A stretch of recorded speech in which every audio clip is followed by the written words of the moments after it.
Hey everyone, hopefully you're having a good day. My name's Andy. My channel is Finding Value. Today we're going to go through Twitter, see what people are sharing on social media. I'll interject my financial opinions as we go through it together, generally related to three different topics: wealth building, commodities, and or financial topics. Let's dive right in, take a look, see what's going on today. If you want to follow me, it's at @Finance. If you want to join our community, finding-value.com, where I dive deeper into all these topics, subjects, looking for investment opportunities, sharing those opportunities with everyone in the community through midweek updates and Q&A sessions we have on the weekends. If that sounds interesting to you, you can sign up using that special coupon code and get savings on both the monthly and yearly membership. The yearly membership is 4 times the savings, and it's 50% discount on the first month only on a monthly membership. Against all odds research, everyone focused on gold and tech. Meanwhile, heating oil year to date is telling a story that nobody is watching. Where's heating oil on this thing? Let's see. Oh, heating oil. There we go. Up 14.8%. So this is year-to-date performance. A lot of the commodities and other investment sectors year-to-date performance. Platinum is leading the way at plus 43% roughly. Cattle is also up there. As I'm sure you've noticed if you're buying beef or steak. Soybean oil, we've got silver. So silver's had, it's had a pretty good year here, plus 27% year to date. Coffee is another one doing quite well. On the opposite end, the largest underperformers is orange juice, cocoa, natural gas, VIX, rough rice, corn, and soybean meal. So in true fashion, the way that I would look at this chart is I would, look at the ones that are breaking out of big patterns. The ones that are breaking out of big patterns or would be platinum, would be silver. Palladium is putting in a bottom. It's also up 18% year to date, and that has pulled back recently. Copper is also trying to break out of a very large pattern to the upside. That is printing a plus 7% year to date. I go off of charts. And I like things that are down. So that's kind of my preference. I don't chase year-to-date price returns. This is just sharing information. I don't chase this stuff. Warren Pye says housing has gone up 50% and it's not coming back down.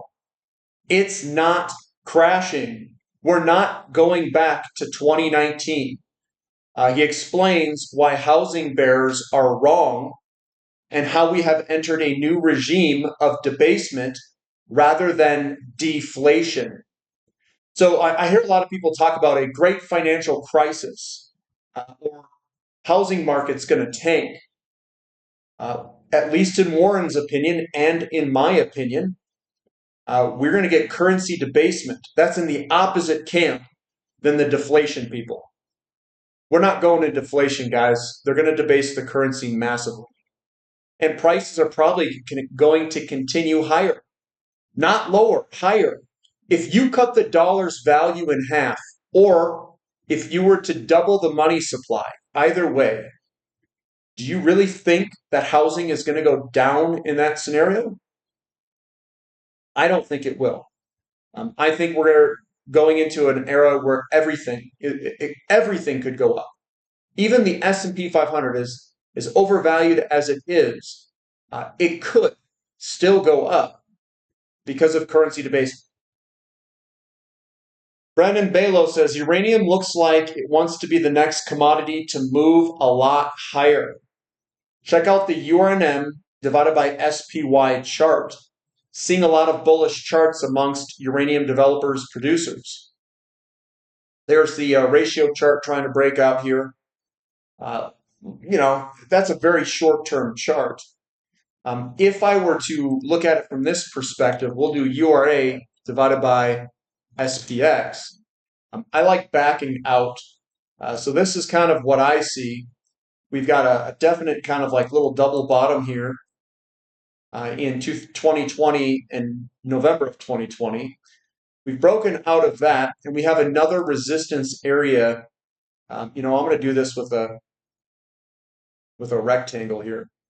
We've got a little resistance area coming through this area through there. So we're trying to get through some resistance, and there's our bottom there, and that's what we're facing. We do have basically a resistance line that we're trying to bust through there. So we're right underneath it on this ratio of URA divided by SPX. And yes, guys, we haven't seen anything in terms of movements yet. We've been in the bottoming process. As we come out of these bottoms, I think we're going to go into a very big and long bull market. And 2020 was the absolute bottom for a lot of ratios and other things. But we've been in the bottoming process. And as we come out of these bottoms, we're going to go into like a decade-long plus bull market. That's my take on it. Or maybe it even happens faster. We'll see. If it happens faster, it means we're going to have ridiculous returns in a very short period of time. Anas says, have EU sanctions and Trump's tariffs reduced India's oil inventories? Daily Energy Report.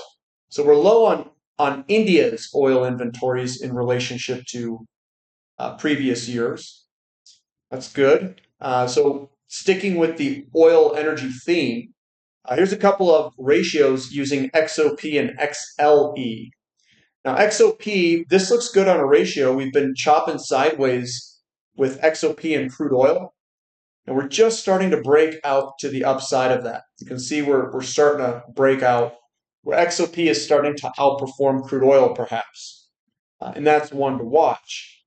XLE in relationship to crude oil looks a little bit better. We had a downtrend that was broken in 2022, looks like. We had a little consolidation. We broke out of that, did a real retest, and we're trying to break higher in XLE versus crude oil. Unfortunately, though, XLE looks pretty bad based in dollars. We had a spike lower. That was that liberation month in April. And here we are coming back up. And it's been struggling to come back up. So this could be viewed as a bearish chart pattern or setup in XLE here up against resistance. We're trying to break through this and get above that resistance area. Could we loop back around? We could. We could get something like this over here where we came on back before hitting resistance and then punched through with a big move. So that is possible that we could loop back around here before a move higher. And the way it would do that, if it were to do that, it would be a slowdown in the market, like a recession slowdown. And then we would loop a little bit lower before breaking higher. If we don't get that slowdown, then things could break on out. It's possible. Here's SILJ compared to some other ETFs. So SILJ versus GDX. I know GDX has been running a little bit. Generally outperforms in the beginning as gold moves first over silver, and then the majors move first before the juniors. And in this chart, you can see that we have a falling wedge that is squeezing up into a corner, which is good for SILJ eventually. We haven't broken out of the pattern yet. We're still early in this bull market. And here's SILJ versus GDXJ. It's a similar pattern. It's a falling wedge squeezing up into a circle. Squeezing up into the corner, not into a circle, into the corner of a falling wedge. And we haven't broken out. But here is something that's even more crazy. This is REMX divided by SILJ. REMX is rare earth metals. SILJ is cheap and looks good against a lot of different sectors. I went through a whole bunch, SILJ versus OIH, PSCE, XOP, Uranium, a whole bunch. And SILJ, it's for the most part cheap against everything. But rare earths are incredibly cheap against silver. I think that rare earth materials are the cheapest sector in the markets. I honestly think that's the case. Coming down, URA with fractal overlay, possible movement. So I have a fractal here. This is an overlay. Fractals, again, are the imprint of the psychology of the herd of humans trading together. We've seen this. We call that wave 1, wave 2, wave 3, wave 4, wave 5. This is the cycle here. That's where we're locating. We're breaking out of resistance to the upside here, where we've got some room to run upwards. So that looks good. We also have Kazatomprom here. There's the similar cycle. It's trying to break through that resistance going across, just like we saw on URA here. URA already broke out. Kazatomprom is going to go next. And there's the cycle, the 1, 2, 3, 4, 5 Elliott wave move higher. Now, that doesn't mean that this is perfect. It's just giving a graphical representation of maybe what could occur and the movement that it does when it does occur. But it could go up more than this. No worries. Here's more uranium stuff. And I'm just kind of showing some more uranium things. Like this is uranium futures pricing versus gold futures pricing. We get a double bottom, a breakout, and this is a retest. And I generally buy retests. So uranium looks pretty good in relationship to gold. This is URA divided by the uranium futures pricing. You can see that we're trying to break out the downtrend line there and the pattern. We're just trying to break out here and get moving higher. So that looks good.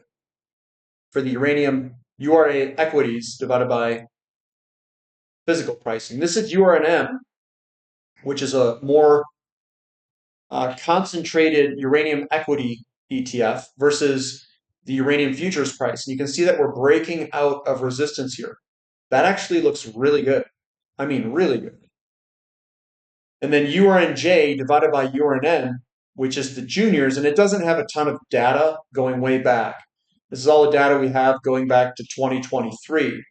But that's broken a short-term falling wedge to the upside. Generally, the junior companies start to outperform the bigger companies in a bull market. So is this the beginning of a bull market, of a bull run? Yeah, I think it is. Very well could be. And all the fractals and all the patterns that we see before this also support that. The juniors move a little bit later in the cycle. So when we go back, if our big boys have these patterns here and they're ready to break out against uranium, which is another function of entering a big bull market, which they all have, and you've got the juniors starting to outperform, yeah, we're getting into this bull. It's looking good. And again, that doesn't mean that every day is higher, doesn't mean you can't get pullbacks. It's the big picture view where we can see the whole sector kind of move higher. It's just big picture view.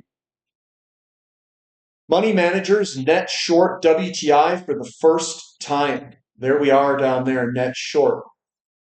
Is everyone expecting a potential recession, a false flag event? Do insiders know something? Maybe. Maybe not. Maybe everyone is just too bearish right now, and the take is to get long and go and be a contrarian against all this, potentially. Here is total U.S. building permits, which peaked in December of 2021. There we are heading a little bit lower here for total U.S. building permits. Now, I put this like this, so let's share this real quick. I just threw a falling wedge on. Is that a falling wedge that's going to break higher, similar to this falling wedge that we had here in 99, 2000, 2001? Is this slowdown there equivalent to the slowdown here? I don't know. It's got very similar fractal movements in this area to this area. What does that mean? That would put us at a mid-cycle wobble if we were to get a big move out of this with, let's say, a lowering of interest rates. Perhaps that is possible. We also have some more data here. We can get into it real quick. This is total housing units under construction. You can see that we have a lot under construction, and this is total. It's not completed units, it's everything in progress. So we have this big bull market in housing expansion phase. So we have a lot of homes being built or under construction, and you can see it has declined some. That could be a slowdown, and maybe it results in a recession in the short term. Employment in the residential sector has just now started to peak. Residential trade contractor employment has declined a little bit, and residential building employment could roll over here and head lower. That is a signal, if it were to roll over and head lower, that a recession is coming. This is 2005, 6, 7, and 8 back here. Home prices are starting to slip on a regional basis. This is residential housing sequence in motion. You can see that we could get a negative print on a 6-month annualized growth rate. For the Case-Shiller National Home Price Index, we could print a little bit negative. It's critical to analyze the entire cycle as a process rather than select one part of the sequence, like home prices, to make a claim about the residential cycle in general. So that's what we've got going on there in the residential. Now, if we roll over in some of these, then yes, I am going to start to turn more bearish as the data rolls. So we could be at that point where we get a slowdown in the market, and gold heading higher and silver heading higher are indications of where we're at in the cycle. Now, is it 100% in the bag? No, it's not. We have to continue to monitor it. Everyone wants the prosperity that comes with higher energy use. In 1965, per capita oil consumption was a fraction of what it is today. In 2024, billions in Asia, Africa, and Latin America are still far below US European levels. That gap will close and oil demand will keep climbing. Yeah, I agree. It will. Here's Eric, and Eric's pretty bearish at the moment. Let's see why he's bearish on oil. He says one of the biggest debates amongst energy analysts today is what the fall will bring for oil. Implied balances point to a massively oversupplied market in the short term, with 2026 builds as high as 2 million barrels per day. Yet OPEC Plus exports have greatly lagged expectations, up only 0.6 million barrels per day since March versus 1.9 million barrels per day implied by the unwind of the voluntary deal.